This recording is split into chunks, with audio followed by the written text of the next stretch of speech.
Capital sports के साथ में नवीद खोखर प्रोग्राम में आज बात करेंगे फीफा वर्ल्ड कप के हवाले से और पाकिस्तान क्रिकेट के हवाले से। आज फीफा वर्ल्ड कप पे बात करेंगे। पहले महरले में हमारे साथ कर्नल रिटायर्ड मुजाहिदुल्लाह तरीन साहब मौजूद होंगे और स्पेशली बात करेंगे मोरक्को वर्सेस फ्रांस के उस मैच के हवाले से जिसमें फ्रांस ने मोरक्को को 2-0 से शिकस्त दे दी और क्वार्टर फाइनल का जो सिलसिला है वो जारी है। कौन सी टीम क्वार्टर फाइनल में से सेमीफाइनल में पहुँचेंगी और कौन सी टीम फाइनल में पहुंचेगी, मिस्र वर्सेस अर्जेंटीना के हवाले से फीफा का जो रद्द अमल है वो भी सामने आ गया। उन्होंने रेफरीज के ऊपर लगाए जाने वाले तमाम इल्ज़ामात को मुस्तरद कर दिया है।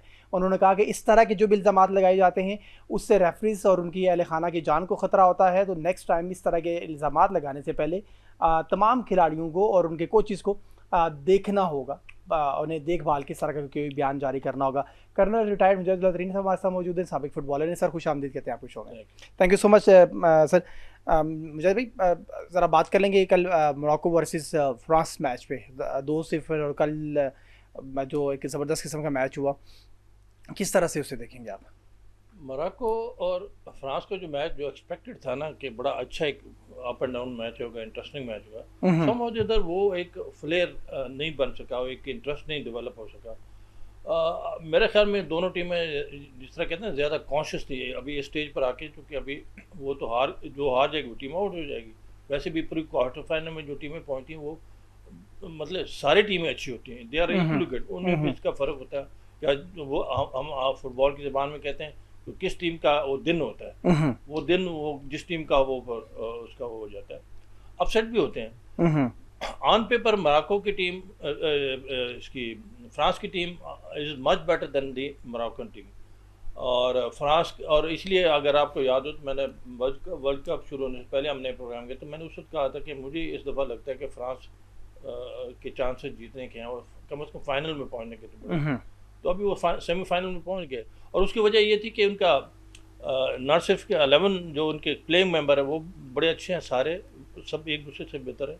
एम्बापे हो गया, उस्मान डेम्बले हो गया, ओलेसेस उनका बड़ा अच्छा एक असिस्ट करता है, मिडफील्ड का प्लेयर, बड़ा हार्ड वर्कर है। और ओवरऑल एक टीम उनका डिफेंस है, अटैक है, गोलकीपर है, मिडफील्ड है, वो सारे they are very good. Specially उनके अटैक तो बहुत ही अच्छा है। एम्बापे वर्ल्ड बेस्ट स्कोरर भी है, प्लेयर भी है और उस्मान डेम्बले ने हैट्रिक भी की इसे पिछले मैच में। तो ये एक बड़ा वो था। बट इवन देन एक चूँकि उसका मैच मोरक्को से था, मोरक्को ने जितने भी मैच खेले वो सिर्फ मैं इस वर्ल्ड कप की बात नहीं कर रहा हूँ, पिछले वर्ल्ड कप में उन्होंने बड़े अपसेट करके अल्टीमेटली सेमीफाइनल पहुँचे। बहुत बड़ी एक उनकी अचीवमेंट थी वर्ल्ड कप के पॉइंट ऑफ व्यू से। और इस दफ़े एक्सपेक्ट ये किया जाता कि जिस तरह से मोरक्को ने पहले मैचेस खेले वो एक्सपेक्ट किया जा रहा था कि मोरक्को जो है वो बहुत अच्छा खेलेगी। देखिए मोरक्को ने ब्राज़ील से ड्रॉ किया, स्कॉटलैंड को जीता, हेटी को 4-2 से जीता और उसके बाद उन्होंने जो है नेदरलैंड को जीता। आल्दो पेनल्टी केस थी बट इवन नेदरलैंड वो एक टीम है जिसको लोग कह रहे थे कि शायद ये भी फाइनल पहुंच जाए, तो कम से कम सेमीफाइनलिस्ट तो जरूर थी जी। फिर कनाडा को उन्होंने बड़ा कन्विंसिंग मार्जिन 3-0 से हराया प्री क्वार्टर फाइनल में। तो एक्सपेक्ट किया जा रहा था कि मराकेश बहुत अच्छा परफॉर्म करेगा अगेंस्ट फ्रांस, चांसेस फ्रांस के ज़्यादा हैं। और एक चीज़ दूसरी चीज़ जब हम स्टेटिक्स पर जाते हैं ना, स्टेटिक्स ऑन पेपर इसका बॉल पोजेशन मोरक्को का बेहतर है फ्रांस से। अच्छा, हाँ जी। बट इवन देन फ्रांस के जो है ना ऑन गोल जो उनके शॉट होते हैं ऑन गोल कह लें या ऑन टारगेट कह लें, वो उसमें France is much more superior than the Morocco team. अच्छा, इस तरह बॉल पोजीशन भी उनका मोरक्को का बेहतर है, स्लाइटली बेटर देन फ्रांस। और डिस्पाइट द फैक्ट कि फ्रांस के उनके प्लेयर ने एम्बापे ने जो उनका कप्तान भी है, बेस्ट स्कोरर भी है, सो फार ही इज द लीडिंग, 8 गोल उन्होंने किया, उसका और मेसी का भी कंपटीशन है बेस्ट स्कोरर का, तो उसने पेनल्टी किक मिस कर दी।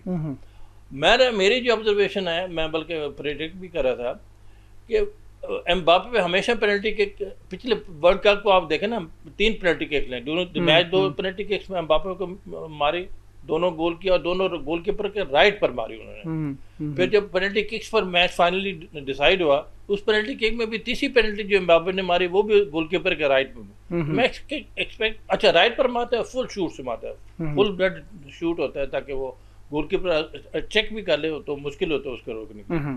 लेकिन कल के मैच में अनएक्सपेक्टेडली उन्होंने गोलकीपर के लेफ्ट पर प्लेस करने की बाल कोशिश की और बॉल उसमें स्पीड ही नहीं थी, वो इतनी स्लो थी बॉल के गोलकीपर ने आराम से उसको पकड़ लिया। आराम से तो खैर नहीं कह सकते, डाइव किया उसने लेकिन पकड़ लिया। तो इतना पुअर शॉट एक्सपेक्टेड नहीं था एम्बापे से। और दैट टू अगेंस्ट मोरक्को जैसी टीम जो कि क्वार्टर फाइनल मैच में, तो वो एक था। क्या ये मैं कर्नल साहब मैं जानना चाहूँगा, जैसे आप खुद भी क्योंकि फुटबॉलर रहे, फुटबॉल खेलते रहे, हर एक प्लेयर की एक मखसूस साइट होती है। जैसे आप फुटबॉल में बात करें, जैसे आप बात करें एम्बापे हमेशा राइट पे मारते थे, क्या ये आपका लूज पॉइंट होता है या आपका ये प्लस पॉइंट होता है? बट आप जब लेफ्ट पे मारने की कोशिश की तो आप वहाँ पे चौक गए, आप नहीं कर पाए उस तरह से। एम्बापे जैसे प्लेयर को, या फिर जैसे आप बात करें क्वार्टर फाइनल के अंदर आप इस तरह की गलती, फिर एम्बापे जिस तरह से आप वर्ल्ड चैंपियन, आप मेसी के 8 गोल, इनके भी 8 गोल, और मेसी का करियर ख़त्म होने वाला, रोनाल्डो का करियर ख़त्म हो चुका, इनके करियर ख़त्म हो गए, बट ये गोल मशीन है, इनके पास बहुत करियर भी मौजूद है। आई थिंक सो ये इन्होंने नए रिकॉर्ड बनाने। तो क्या इतने बड़े लेवल के प्लेयर को मतलब इतनी उनकी हो सकती है कि वो मिस कैलकुलेशन करें और ये राइट से असल में जो मैच का प्रेशर होता है ना, वो किसी को भी ले जाता है। जितना भी बड़ा प्लेयर है, हमारा एक बहुत अच्छा प्लेयर होता था, पाकिस्तान टीम में भी खेला, आर्मी टीम में भी खेला, तो वो एक मैं बात करूँ, हर प्लेयर जो होता है ना मैच स्टार्ट से पहले वो वॉशरूम में जाता है। वो इसलिए यू कैन से कि जैसे अपना प्रेशर रिलीज करने के लिए वो प्रेशर उन पर बिल्डअप होता है। वो तो मुझे वो हंसता होता था, कहते जितने बड़े प्लेयर है बाथरूम में क्यों जाते हैं। तो वो एक हर मैच का अपने लेवल का एक प्रेशर होता है, जितना भी बड़े प्रेशर है, और आपके अपोजिट टीम बेशक छोटी भी हो, हाँ, उसी प्रेशर में एम्बापे ने जो पेनल्टी किक लगाई तो वो उनको बड़े आसान से रोक ली। हो सकता है इसका पाँव सही ना, but there so many reason. अपनी तरफ से उन्होंने प्लेस करने की कोशिश की तो वो सही तरीके से उसको शूट नहीं कर सका पकड़ी के बाद। ये होता रहता है बड़े बच्चे।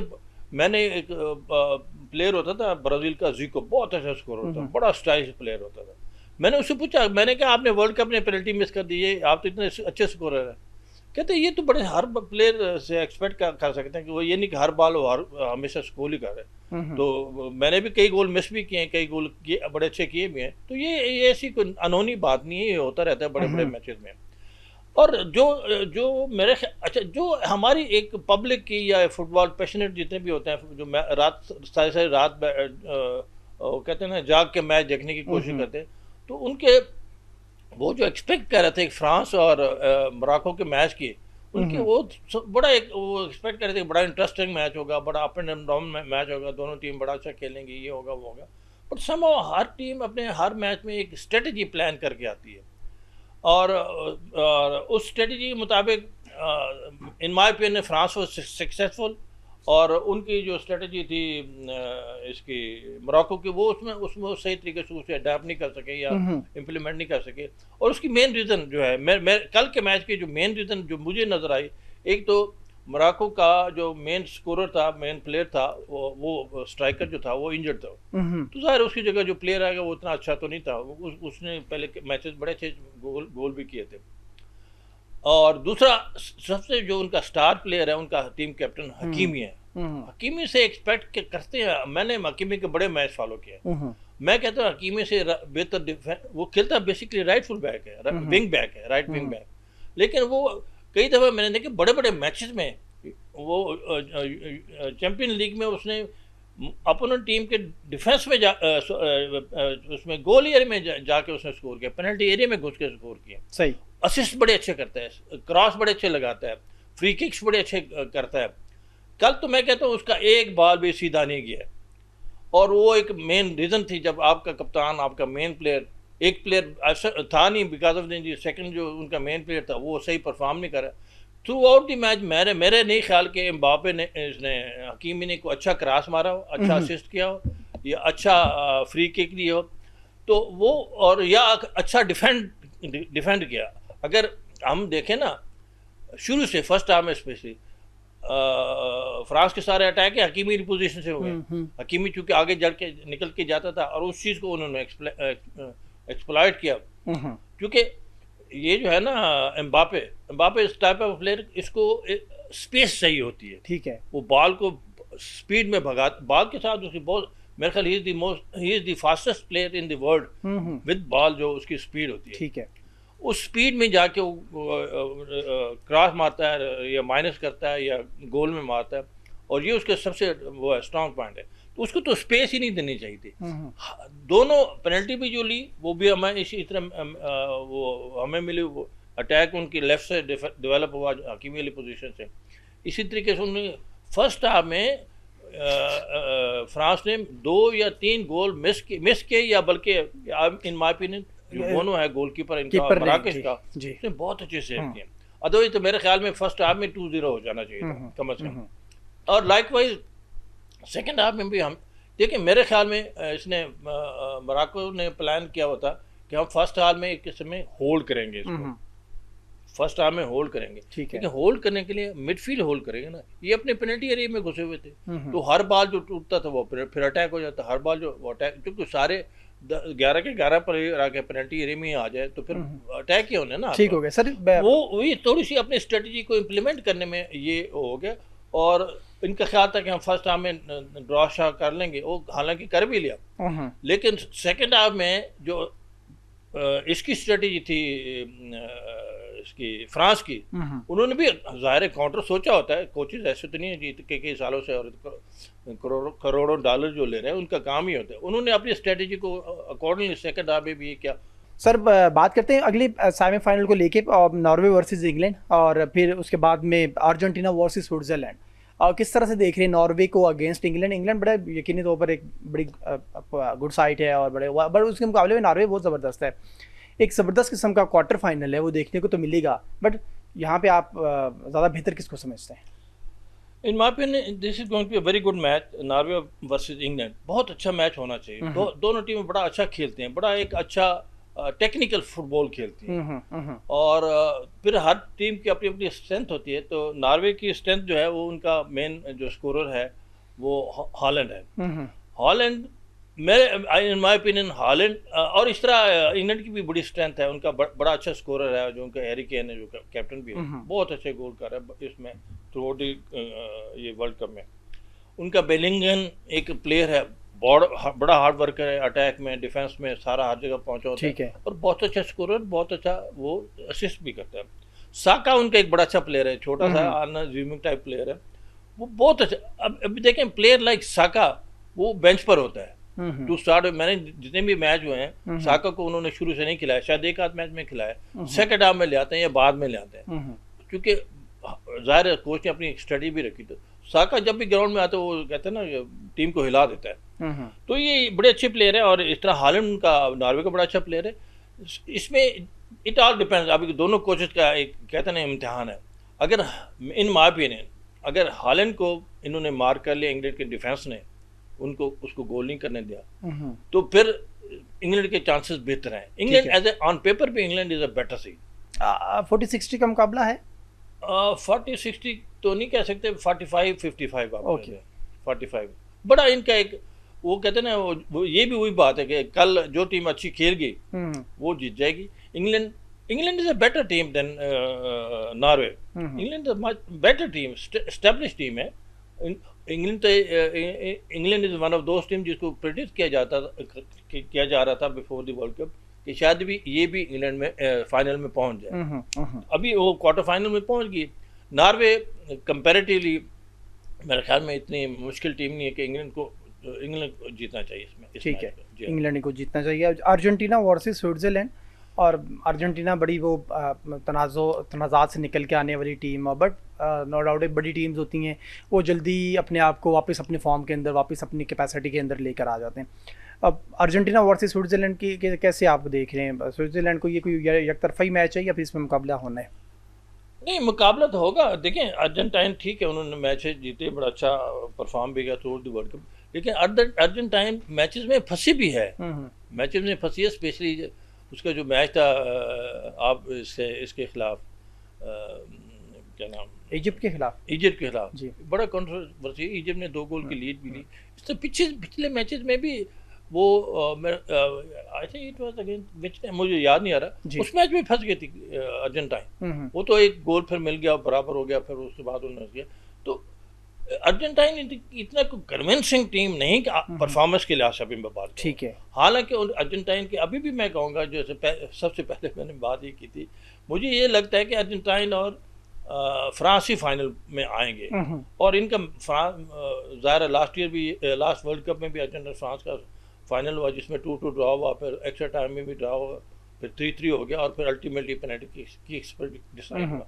तो मुझे लगता है ये कि ये जो स्विट्जरलैंड से अर्जेंटीना, स्विट्जरलैंड भी इज आल्सो परफॉर्मिंग वेल, लेकिन comparatively Argentina is much better team. फिर अर्जेंटीना का मैं हमेशा कहता रहता हूँ कि अर्जेंटीना का जो कैप्टन भी है, वर्ल्ड बेस्ट स्कोरर भी है, Messi, he is doing very well in this World Cup. वो अच्छे असिस्ट भी कर रहे हैं और खुद स्कोर भी कर रहे हैं। हालांकि because of age factor he is I think nearing 40, वो इतना भाग दौड़ नहीं कर सकता, लेकिन वो हर उस जगह पर मौजूद होते हैं जहाँ पर उसकी ज़रूरत होती है। ठीक है। अभी वो चूँकि गोल नहीं कर रहा था इसके अगेंस्ट ये इजिप्ट के खिलाफ, तो वो अपने आप को अपनी ओरिजिनल साइड पर ले गया, राइट पर ले गया, थोड़ा अपने बाहर निकाला, क्योंकि अंदर जितना खेलते तो वो फंसा होता था डिफेंस में, तो वो उसको इतनी स्पेस नहीं मिल रही, तो वो उसमें बाहर चला गया।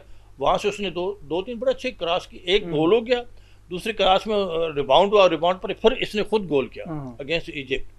तो वो 2 गोल हारने के बावजूद 2 गोल बराबर किया, फिर अल्टीमेटली उन्होंने तीसरा गोल भी किया।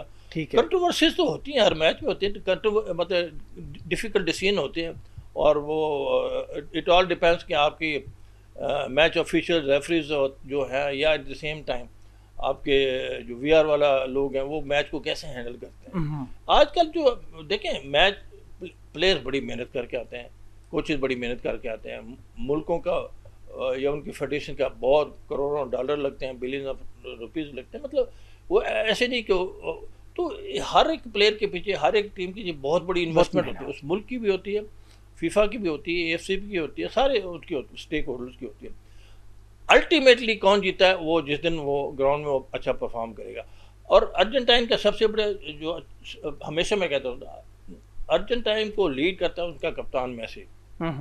हर क्राइसिस में से मेसी ने उनको निकाला है, और आपका कप्तान इतना अच्छा हो कि वो जैसे he is managing the crisis out of the difficult situation, तो वो टीम जम जाती है कि हमारा कप्तान, हमारा लीडर, हमारा इतना अच्छा खेला। तो और वैसे भी इसकी टीम अर्जेंटाइन की बैलेंस टीम है।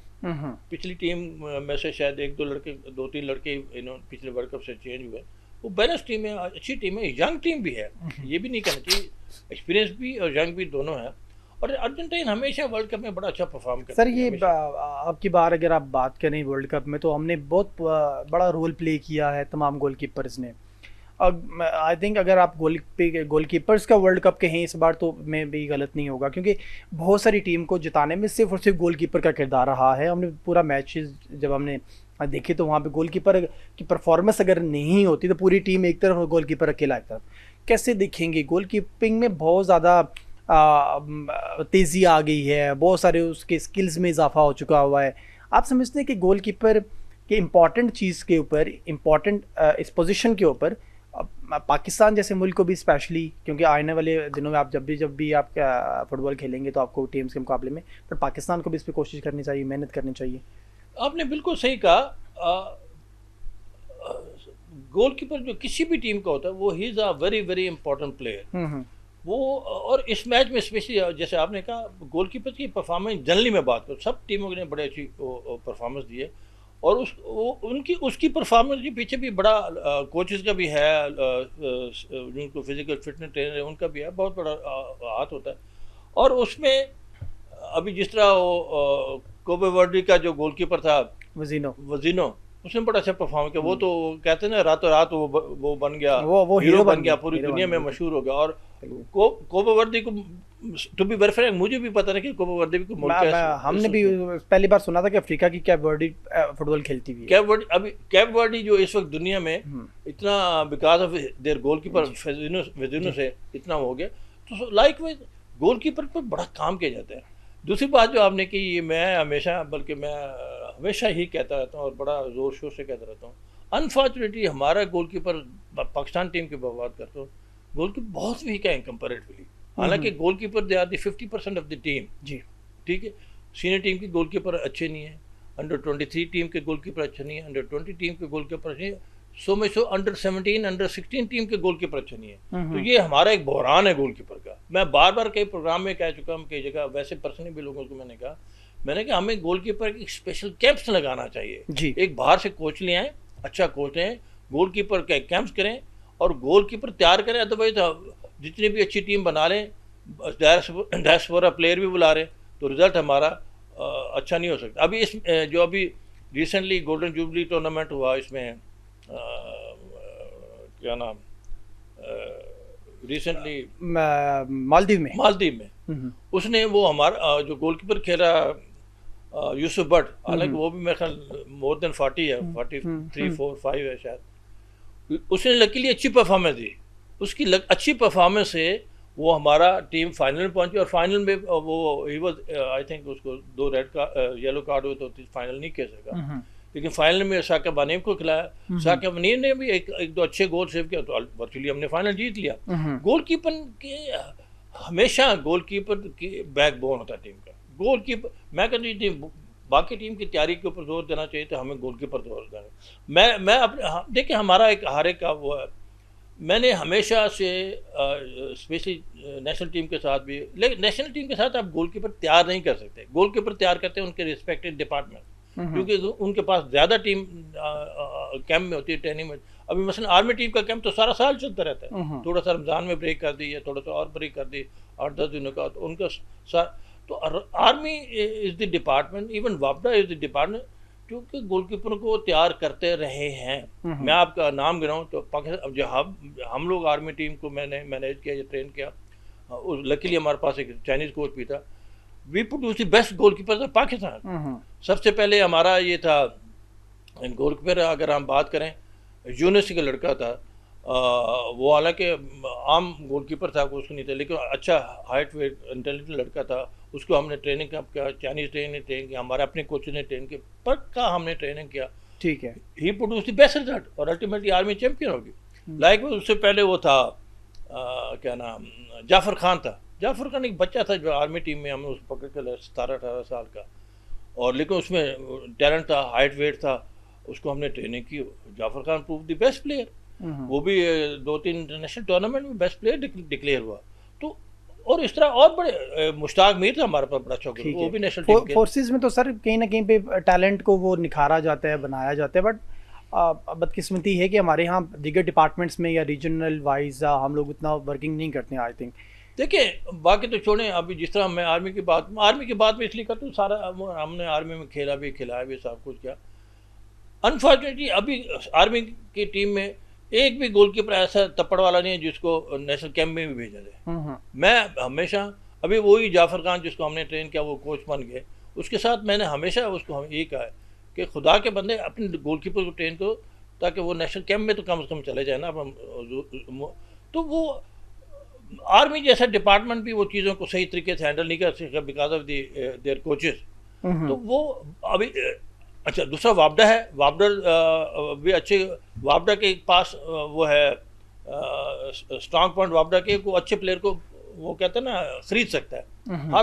हर अच्छा प्लेयर जो वापडा को ज्वाइन करना चाहता है, जो वापडा की पैकेज, सैलरीज ये या फैसिलिटी जो भी कहें, वो they are the best in the country at the moment. नहीं, नो डाउट में मुझे पर्सनली एक्सपीरियंस भी हुआ वापडा को विजिट करने का। वो बहुत ज़बरदस्त उनका कम्प्लेक्स और बहुत ज़बरदस्त उनकी तैयारी। आई थिंक वापडा ने जिस तरह क्रिकेट में अभी रिसेंटली वो चैम्पियन बने, आई थिंक मैं जैसे बात कर रहा था फोर्सेस की, फोर्सेस के अलावा अगर कोई चंद एक डिपार्टमेंट हैं अगर जिनकी बात की जाए तो उसमें one of the best in वापडा, आई थिंक सो। आपका भी एक्सपीरियंस होगा इस सारे मामले में। बट सर हम थोड़ा सा बढ़ेंगे आगे। फीफा के वो जो मिस्र और अर्जेंटीना वाला मैच था उसके ऊपर भी कुछ चीज़ें आई हैं, उनका दिफा किया है फीफा ने, लेकिन मेरे ख्याल में ब्रेक पे हमें जाना होगा। हाँ, पहले हम ब्रेक पे जाएंगे। नाज़रीन, बात करें आज फीफा वर्ल्ड कप के हवाले से, और मोरक्को को फ्रांस ने हरा दिया है। फ्रांस ने 2-0 से शिकस्त लेके सेमीफाइनल के लिए क्वालिफाई किया है। अब देखना होगा कि फ्रांस सेमीफाइनल से आगे फाइनल में पहुंच सकेगा या नहीं। हम मज़ीद क्वार्टर फाइनल में बात करेंगे और स्पेशली बात करेंगे मिस्र वर्सेस अर्जेंटीना के उस मैच के अंदर जिसमें फीफा ने कहा है कि वीआर सिस्टम बिल्कुल ठीक था और हम रेफरीज के किसी भी फैसले पे असरअंदाज नहीं होते। वक्त ब्रेक का मसला रहेगा। वेलकम बैक जी। बात करें आज फीफा वर्ल्ड कप के हवाले से, और फीफा वर्ल्ड कप में अब बात करेंगे। फीफा ने कहा है कि मिस्र वर्सेस अर्जेंटीना का मैच बिल्कुल प्रॉपर्ली रूल के तहत हुआ था, उसमें वीआर सिस्टम की कोई ख़राबी नहीं थी, उसमें रेफरीज ने कोई भी गलत फैसला नहीं किया और उन्होंने दिफा किया। और साथ में उन्होंने ये तंबीह भी की कि आइंदा आने वाली टीम्स को इस तरह की बात करने से गुरेज करना चाहिए। इससे जो रेफरीज और उनकी फैमिलीज हैं उनके ऊपर उनको सिक्योरिटी थ्रेट्स होते हैं। इस पर हम बात करेंगे। मुजाहिदुल्लाह तरीन साहब हमारे साथ मौजूद है, साबिक फुटबॉलर हैं, फुटबॉल एक्सपर्ट हैं। मुजाहिद भाई, हम तो बात कर रहे थे मिस्र वर्सेस अर्जेंटीना, सिर्फ हम बात नहीं कर रहे सर, आप सोशल मीडिया उठा के देख लें, पूरी दुनिया बात कर रही है इस चीज़ के ऊपर। और आई थिंक अब तो इस पे मीम्स भी बनना शुरू हो गई हैं कि रेफरीज को मिला के अर्जेंटीना ने अपने साथ खेला था। अब चलें फीफा का फैसला आ गया, ज़रा उस फैसले पे थोड़ी बात कर लेते हैं, फिर देखते हैं कि उसमें हुआ क्या था। ये वीआर का दिफा किया उन्होंने, आप कल वीआर पे तनकीद कर रहे थे, आप बता रहे थे कि वो किस तरह से उसको यूटिलाइज़ किया जाता है। अच्छा, सेम आपके उन सारे पॉइंट्स के ऊपर जवाब जब आया तो मैं सोच रहा था शायद कोई फीफा वालों ने हमारा शो तो नहीं देखा कि एक एक पॉइंट के ऊपर जवाब वो में दे रहे हैं। उन्होंने कहा कि आप किसी भी लम्हे जब उसको कैप्चर करते हैं तो वो उसमें कोई गैर कानूनी नहीं है, आप किसी भी लम्हे उसको वीआर को रोक के उस पर डिसीजन दे सकते हैं। अच्छा, कैसे सर ये मुमकिन है कि आप नैनो सेकंड्स को भी जब आप कैप्चर करते हैं तो नैनो सेकंड से, इसका मतलब तो ये हुआ कि आप अपनी मर्जी से टिल कर सकते हैं किसी चीज़ को, तो फिर तो आई थिंक ये गलत है। ये उनका जो उन्होंने मुस्तरद किया मिस्र के उस सारे इल्ज़ाम को, किस तरह से देखते हैं आप इसको? असल में FIFA has to defend their match official, FIFA has to defend जो भी मैच का रिजल्ट हुआ, तो इसी वो जैसे कहते हैं ये अल्फाज की हेरा फेरी है। अभी इन माय ओपिनियन तो फीफा जो है वो अपने आप को जैसे कहते हैं ना बरी रुजमा करने के लिए इस तरह के दाएं बाएं के स्टेटमेंट दे रहे। Otherwise it was crystal clear कि वो रेफरी ने जानबूझ के क्या, अनजाने में क्या, गलती से क्या, उसने फेवर किया है अर्जेंटाइन को। मैं तो इसको हर चीज़ प्रूव कर सकता हूँ। फेयर प्ले का मुजाहरा नहीं हुआ, नहीं, फेयर प्ले का जो होना चाहिए वो नहीं हुआ। देखिए इस लेवल पर फेयर प्ले नहीं होगा तो गेम का सत्यानाश हो जाएगा। वो एक बड़ी उसमें है। अभी वो सुनने में ये भी है कि मैच रेफरी को उन्होंने मैच ऑफिशियल को सस्पेंड कर दिया। I am not very sure कि वो सही है या गलत है। ये अगर मैच रेफरी ऑफिशियल को इन्होंने सस्पेंड किया ना फीफा ने, तो they are trying to make them the escape goat. जी, एस्केप गोट बना रहे। मतलब इसमें ये कोई तुक नहीं है कि बस मैच रेफरी को सस्पेंड कर दिया साल के लिए, 2 साल के लिए, 4 साल के लिए। ये कोई आपने देखिए वीआर सिस्टम किस लिए इंट्रोड्यूस किया? जस्ट टू ओवर इंश्योर कि ये प्रॉब्लम ना हो, ये कंट्रोवर्सीज ना हो। तो कंट्रोवर्सी तो ज़्यादा होगी। जैसे पहले एक प्रोग्राम में मैं कह रहा था, मैं तो 1970 से वर्ल्ड कप को फॉलो कर रहा हूँ। जितनी कंट्रोवर्सी इस वर्ल्ड कप में कभी भी नहीं हुई। और इसमें समझ मैं थोड़ा सा अपसेट फील करता हूँ वो ये है कि इसमें मैनिपुलेशन बड़ी हो गई। अभी मसलन मैं बात करता हूँ hydration break, unless it is very very hot weather तो ठीक है। अभी इतना गर्मी तो नहीं है ना अमेरिका में, ना कनाडा में, ना उसमें, ठीक है, एज कम्पेयर टू पाकिस्तान। हम इधर हाइड्रेशन ब्रेक नहीं कर रहे तो उधर क्या करने की ज़रूरत है? और सिर्फ वो जो पहले बात में कर रहा था कि वो ये सारे इनके जो कमर्शियल लोग होते हैं या मार्केटिंग लोग, तो इस तरह की जल्दी करते हैं ताकि ब्रेक हो जाए, उसमें वो चल जाए, एडवर्टीजमेंट चल जाए और पैसा आ जाए। यार पैसा बनाने के लिए आप मैच का सत्यानाश ना करें, पैसा बनाने के लिए फुटबॉल का डैमेज तो ना करें ना। फुटबॉल दुनिया की वो गेम है जो सबसे ज़्यादा इसकी फॉलोशिप है, दुनिया की वो गेम है जिससे सबसे ज़्यादा लोग इसको देखते हैं, पसंद करते हैं। और अभी इसकी अर्जेंटीना इजिप्ट वाले मैच की बात करते हैं। मैंने ठीक, चलो मैं और आप जो होगा ना, हम इजिप्ट के इसलिए सपोर्ट शायद करते हो कि वो एक मुस्लिम मुल्क है या वो एक अफ्रीकन कंट्री कह लें या जो भी कह लें। मैंने देखे जो फॉरेनर्स, गोरे लड़के, मर्द और औरतें जो फुटबॉल को फॉलो करते हैं, बड़े एनालिसिस करते हैं, बड़े टेक्निकल बात करते हैं, बड़े इंटेलिजेंट बात करते हैं, उनकी मेरे पास स्टेटमेंट पड़ी हैं। They are criticising FIFA like anything. उन्होंने there is no doubt about it कि अर्जेंटाइन को मैनेज किया गया, जितवाया गया। तरीका देयर आर सो मेनी तरीके, ऐसे बात नहीं है। और रेफरी ने तो गलतियां की ही की हैं, इसमें तो शक ही नहीं है। उसको रेफरी की गलतियों को इन वे मैं कहूँगा सपोर्ट किया। रेफरी देखें, जो हकीमी कहता हूँ इसको, जो प्लेयर है इसका मोहम्मद साले जी, इजिप्ट का कप्तान, उसको अर्जेंटाइन के पेनल्टी एरिया में उसको वो क्या कहते हैं ना, पीछे पाँव मार के उसको पाँव को, वो कहते हैं कि वो जानबूझ के किया गया था। वो कहते हैं जानबूझ के किया गया था और वहां पे फाउल बनता था ना, तो क्यों नहीं दिया फाउल? पेनल्टी बनती थी, ठीक है, वो नहीं दिया। उसके बजाय वो जो उनके मैच के गोल जो इजिप्ट, और फिर इजिप्ट ने गोल किया और गोल को डिसअलाउ किया, जो 30-35 सेकंड पहले उसने जी उसको, वो दोनों प्लेयर गिर रहे थे, गिरते में एक ने थोड़ा बहुत किसी, दोनों उसमें थे, तो उसको पूरा गोल भी उन्होंने ख़त्म कर दिया उल्टा। येलो कार्ड भी दे दिया इजिप्ट के प्लेयर को, और इजिप्ट के खिलाफ फ्री किक भी दे दी। ये तो इट वाज टोटली अनफेयर। अभी वो जिस तरह भी बात करें, जैसे भी अपनी ये फीफा रेफरीज को सपोर्ट इसलिए कर रहा है, रेफरी को सपोर्ट ना करे तो वो सारा ब्लेम तो फीफा पर है। अभी एक और तमाशा अभी आप आगे देखने जा रहे हैं।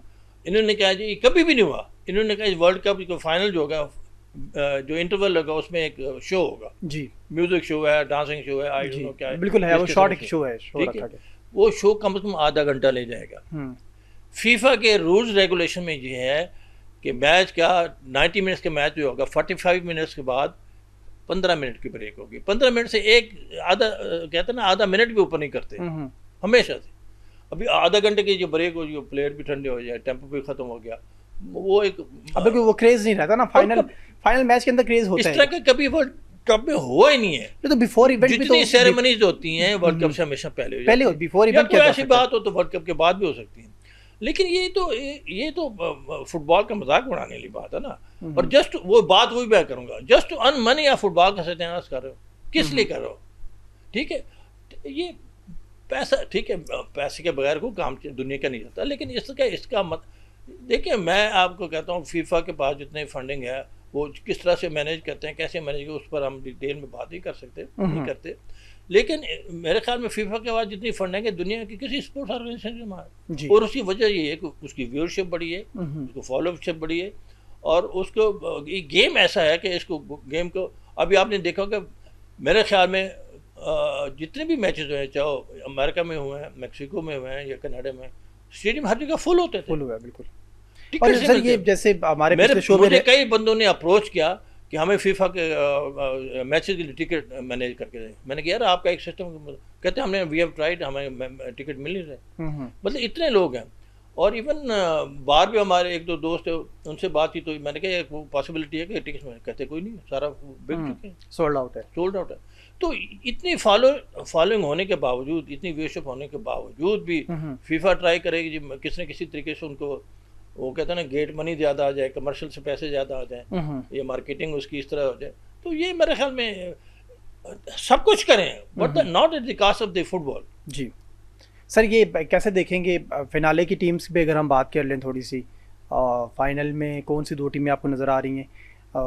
एक तो मेरा ख्याल है आप कह रहे हैं, शुरू से ही कह रहे हैं कि वो फ्रांस होगी, बट दूसरी कौन सी, स्पेन और अर्जेंटीना? असल में अभी जो लाइनअप मुझे नज़र आ रहा है ना बनते हुए, अभी क्वार्टर फाइनल 3 बाकी रहते हैं, और इन 3 क्वार्टर फाइनल के बाद जो सेमीफाइनल लाइनअप बनती मुझे नज़र आ रही है, वो एक सेमीफाइनल होगा फ्रांस और स्पेन का, दूसरा सेमीफाइनल होगा अर्जेंटीना और इंग्लैंड का, जो मैं प्रेडिक्ट कर सकता हूँ। तो मेरे उसमें ये बन रहा है।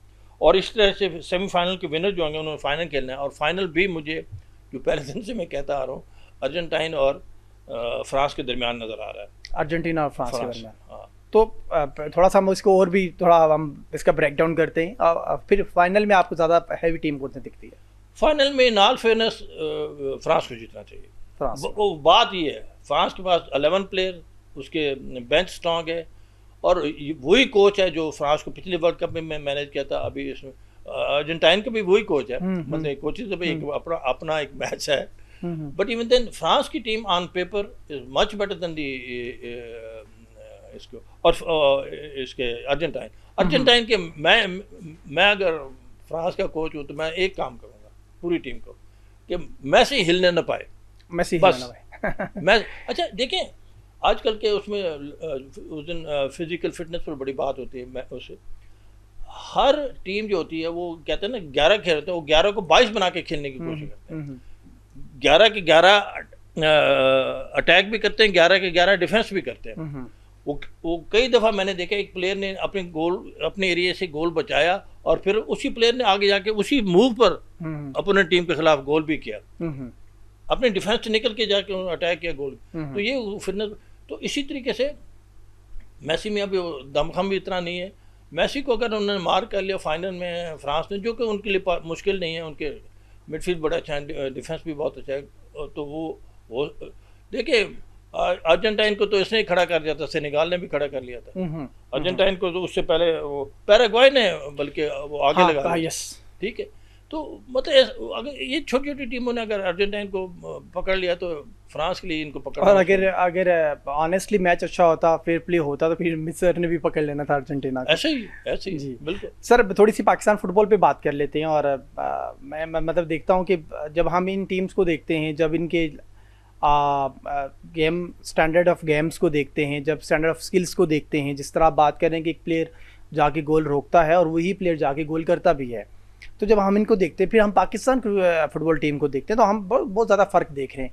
अब कितना टाइम लगेगा सर हमें, पहले तो हम ये बात करेंगे कि कितना टाइम लगेगा हमें किसी स्टैंडर्ड के ऊपर आने के लिए कि हम कम से कम एशिया के अंदर किसी रैंकिंग पे आ जाएं, देन हम वर्ल्ड कप में अप्रोच की बात करेंगे। देखिए डिस्पाइट सो मेनी प्रॉब्लम कह रहे हैं, जो भी कह रहे हैं, सुनने में ये आ रहा है कि अभी नेक्स्ट वर्ल्ड कप जो होगा उसमें शायद टीमें 48 से भी ज़्यादा कर 60 होंगी, 60 कर दें।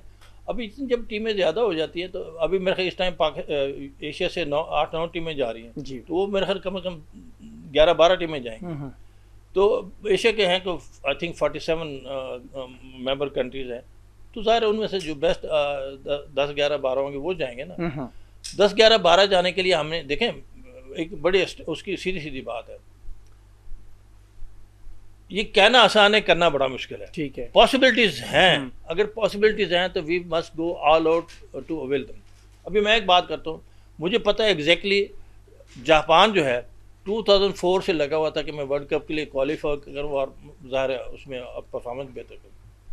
2004 से अभी 2026 आ गया, 22 साल के बाद जापान आपने देखा है सिर्फ राउंड ऑफ 32 में क्वालिफाई किया है, बहुत अच्छा खेला है लेकिन एलिमिनेट हो गया। ठीक है, जापान जैसा मुल्क जिसके पास रिसोर्सेज की कमी नहीं है, किसी चीज़ की कमी नहीं है, ठीक है, हर लिहाज से।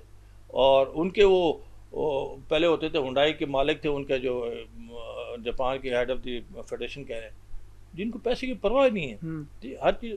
लेकिन मैं ये कहता हूँ जापान की अगर women football team world cup जीत सकती है तो जापान की मेन की फुटबॉल टीम भी वर्ल्ड कप में जीतना तो खैर इतना आसान नहीं होगा, पर क्वार्टर सेमीफाइनल में तो आ सकते हैं, क्वार्टर फाइनल सेमीफाइनल तक जाना चाहिए उनको। अच्छा, अब हम बात करते हैं पाकिस्तान की।